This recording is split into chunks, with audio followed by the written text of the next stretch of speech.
Dunia tidak bisa disalahkan ketika kita disakiti dan tidak dipedulikan lagi oleh mereka. Terkadang kita yang terlalu sombong sekedar untuk mengakui bahwa yang memulai garis hitam itu adalah kita sendiri. Bukannya menghakimi, memang benar kesalahan itu untuk diperbaiki. Tapi apakah kita sudah mempertanggungjawabkan kesalahan kita? Kebanyakan orang saat mereka mengakui kesalahan, meminta maaf, mereka berpikir selesai. Padahal tidak. Orang lain boleh saja memberikan maafnya. Itu sudah cukup melegakan perasaan. Namun, ketika kita perhatikan, pasti ada yang berubah dari sifat mereka. Entah itu sedikit menjauhi, kurang peduli, atau tidak akrab lagi. Sebenarnya, mereka menjadi tidak peduli itu bukan salah mereka. Siapapun pasti akan seperti itu. Lalu kita berpikir, betapa jahatnya mereka. Padahal aku sudah ini dan sudah itu. Minta maaf ini dan itu.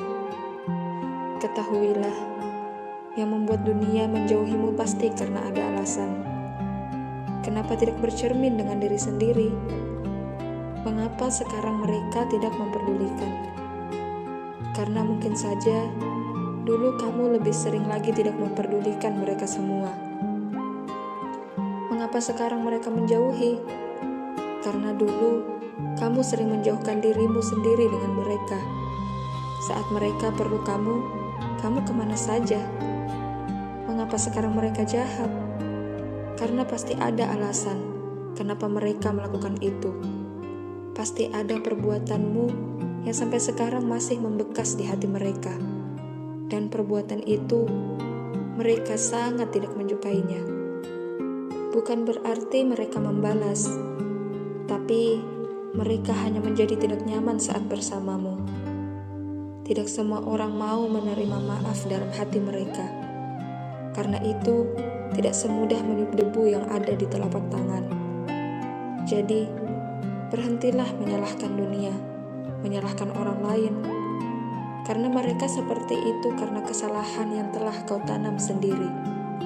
Maka petiklah dari hasilnya. Tergantung bagaimana kamu memandangnya. Entah sebagai pelajaran atau sebagai penyesalan. Memang sakit dan mengecewakan. Tetapi itulah permainan dunia. Siapa yang menanam, maka dia akan menuai. Berarti kita bisa mengambil kesimpulan. Mengapa sekarang ini semua orang tidak peduli lagi? Karena dulu, entah sengaja atau tidak, pasti secara sadar kita sering tidak peduli dan sering menyakiti mereka. Entah dari sikap ataupun ucapan. Benar bukan? Mari kita introspeksi diri sendiri.